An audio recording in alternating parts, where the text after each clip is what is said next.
पूरे गांव में किसी के रोने की तेज तेज आवाज आ रही थी, मगर आवाज कहां से आ रही थी ये किसी को भी नहीं पता था। अरे कोई तो देखो, ये आवाज कहां से आ रही है? कुछ भी समझ में नहीं आ रहा है। आखिर ये आवाज आ कहां से रही है? भीमा, मंगत और कुछ लोग मिलकर आवाज की दिशा की ओर बढ़ने लगे। ऐसा लग रहा है कि आवाज शमशान में से आ रही है। मगर इतनी रात गए शमशान में कौन रो रहा होगा? कहीं कोई आत्मा वात्मा तो नहीं है? ये तो वहीं जाकर ही पता चलेगा, आत्मा है या कोई मुसीबत का मारा। कहते हुए सभी लोग शमशान की तरफ बढ़ने लगे, मगर जैसे जैसे उनके कदम बढ़ रहे थे आवाज और भयानक होती जा रही थी। उन लोगों ने देखा तो शमशान के दरवाजे के बाहर एक औरत लाल साड़ी पहने खड़ी थी। नख से शिख तक श्रृंगार करे हुए वो बहुत ही आकर्षक लग रही थी। घूंघट से उसका चेहरा ढका हुआ था। ये कौन है? पहले तो कभी गांव में नहीं देखा।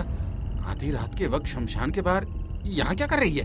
अरे होगी कोई मुसीबत की मारी, तभी तो परेशान होकर रो रही है। चलो चलकर पूछते हैं। सब लोग जैसे ही उस लड़की के पास पहुंचे वो और तेजी से रोने लगी। क्या हुआ बहन, रो क्यों रही हो? उसकी बात सुनकर वो लड़की बहुत तेजी से हंसने लगी। उसे हंसते देख सब लोग एक दूसरे का मुंह देख रहे थे। बहन? कौन? मैं किसी की बहन नहीं हूँ। मैं तो डायन हूँ जो इंसानों को खा जाती है। अब मैं किसी को भी नहीं छोड़ूंगी। जैसे ही उसने ये कहा तेज हवा चलने लगी। उसके सर का पल्लू उड़ गया। सब लोगों की आंखों के आगे उसका भयानक चेहरा था। डरते हुए पीछे हटते हुए भीमा बोला, ये तो रुक्मिणी है, जगत की पत्नी, जिसे पिछले साल सरपंच ने डायन करार दिया था। हाँ, मैं वही रुक्मिणी हूँ जिसके पति की मौत के बाद सब लोगों ने उसे जिंदा जला दिया था। मैं लौट आई हूँ सबसे बदला लेने। कहते हुए रुक्मिणी ने मंगत का सर धड़ से अलग कर दिया और उसके बहते हुए खून को चाटने लगी। भीमा और बाकी के लोग तुरंत वहां से भाग गए। अगली सुबह जब भीमा ने पूरे गांव के लोगों को ये कहानी सुनाई तो पूरे गांव में हाहाकार मच गया। कुछ लोगों को यकीन नहीं हुआ, मगर जब गांव के बाहर शमशान में मंगत का क्षत विक्षत शरीर पड़ा हुआ मिला तो सब यकीन करने लगे। ये क्या? ये कौन है? अब ये क्या मुसीबत आ गई? वो अब किसी को नहीं छोड़ेगी। पंडित जी, अब आप ही कोई रास्ता बताइए। ये क्या बताएंगे? इनके कहने पर ही तो रुक्मिणी को जिंदा जलाया था, और अब ये सब। तो मुझे क्या पता था कि वो ऐसे लौट कर आ जाएगी। सब लोग बहुत घबरा रहे थे। कोई भी रास्ता नजर नहीं आ रहा था। देर रात गांव में किसी के हंसने की आवाज गूंज रही थी। कुत्ते रोने लगे थे। किसी अनिष्ट की आशंका से गांव वाले घबरा रहे थे, मगर उसे रोकने का उपाय किसी के भी पास नहीं था। कहाँ छुप गए सब के सब? अब कोई भी बाहर क्यों नहीं आ रहा? उस दिन तो सब लोग आगे बढ़ बढ़ के मुझे पत्थर मार रहे थे। आज किसी की हिम्मत नहीं है मेरे सामने आने की। इस तरह से छुपे रहोगे तो क्या मुझसे बच पाओगे? नहीं, रक्त बहाना तुम लोगों ने शुरू किया था, अब मैं उसे रक्त चरित्र में बदलूंगी। कहते हुए उसने खिड़की में से उसे देख रहे सरपंच को हाथ बढ़ाकर खिड़की से ही बाहर खींच दिया। छोड़ दे, छोड़ मुझे, मैंने कुछ भी नहीं किया, छोड़। उस दिन मैं भी ऐसे ही चिल्ला रही थी, मगर किसी ने मेरी एक नहीं सुनी। आज तुम चिल्लाओगे, ये पूरा गांव सुनेगा। कहते हुए उसने उसे तेजी से जमीन पर पटक दिया और फिर अपने बड़े नाखूनों से उसका कलेजा चीरकर बाहर निकाल लिया। अपना बदला लेने के लिए बहुत इंतजार किया है, बस अमावस्या तक का इंतजार, और इसके बाद पूरा गांव खत्म हो जाएगा। मैं लौटकर फिर से आऊंगी। कहते हुए उसकी आंखों से खून टपक रहा था। सरपंच का कलेजा अपने हाथों में लेकर वो वापस जंगल में चली गई। गांव के सभी लोग बहुत डरे हुए थे। पहले मंगत की लाश और उसके बाद अब सरपंच की लाश। दोनों ही लाशों की हालत बहुत खराब थी। उस पर काली अंधेरी रात सबके मन में और डर पैदा कर रही थी। जंगल में से आ रही मनहूस जानवरों के रोने चिल्लाने की आवाज धड़कनों को बढ़ाने का काम कर रही थी। ऐसे में कोई जंगल की तरफ आंख उठाकर भी नहीं देखे, मगर एक बुजुर्ग इंसान हाथ में लालटेन जंगल के भीतर दाखिल हो रहा था। रुक्मणी, मुझे पता है कि तुम बहुत नाराज हो। आज से तुमने अपना बदला लेना शुरू कर दिया है। बदला तुम ले रही हो, मकसद मेरा पूरा हो रहा है। इन गांव वालों ने मुझे धक्के देकर गांव से बाहर निकाला था ना, अब मोहरा बनी हो तुम और सजा मिलेगी इन लोगों को। कहते हुए वो जोर जोर से हंस रहा था। देखते ही देखते आसमान में काले बादल छा गए। जो चांद तारे नजर आ रहे थे वो भी कहीं छुप गए। तेज हवाएं चल रही थी। बुजुर्ग के कदम जले हुए पेड़ के करीब जाकर रुक गए। फिर उन्होंने अपने साथ लाए हुए एक मुर्गी के बच्चे को अपने कुर्ते की जेब से निकाला और फिर उसका खून उस पेड़ की जड़ों में डाल दिया। रुक्मणी, मैं तुझे रोज इसी तरह भोजन देता रहूंगा ताकि तू और शक्तिशाली बन जाए। तू अपना बदला जरूर लेना है। जैसे ही बुजुर्ग ने मुर्गी का खून पेड़ की जड़ में डाला, पेड़ पर एक जलती हुई लाश लटकने लगी।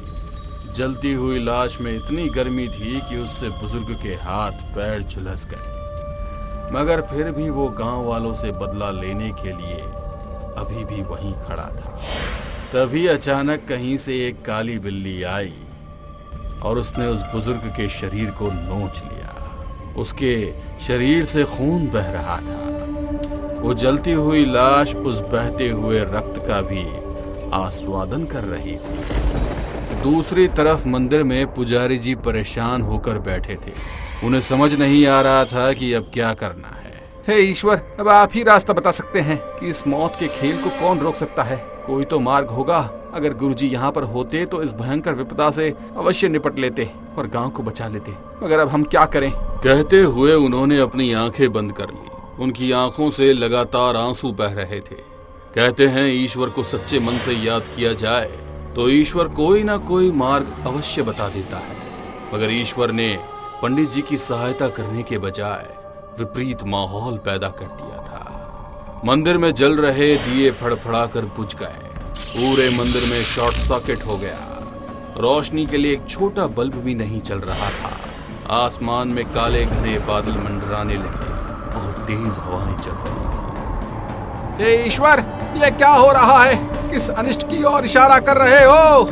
पुजारी ईश्वर से बात कर ही रहे थे कि अचानक वो बुजुर्ग वहां पर आकर खड़ा हो। ईश्वर के आगे हाथ जोड़ने से कुछ भी हासिल नहीं होगा। जब तुम कमजोर लोगों पर जुल्म करते हो तब तुम्हें ईश्वर की याद नहीं आती क्या?